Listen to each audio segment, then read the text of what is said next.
समस्त मोर जुहार। आज मुई महुली विषय ने दुई पद कहवाके चाहूँचे। तो भाई माने ई जेन महुल फूल रु ग्लास तक के पहुँचुछे इटार गुटे यूनिक प्रोसेस अच्छे।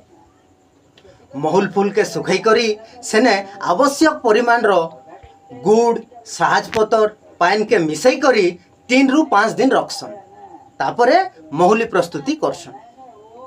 तो भाई माने ये महुली थी 25% रु 45% मात्रा ने अल्कोहल थीसी, जेनटा कि लिमिट रे पीले मजा देसी, प्राउड टू बी देसी। इटा गुटे खाली ड्रिंक नहीं से आज्ञा, इटा आमर कल्चरल आइडेंटिटी रो गुटे पार्ट है। तो आपण माने भी जदि केबे ई महुली पी थिबे ताहेले कमेंट करी जणाबे। Thank you.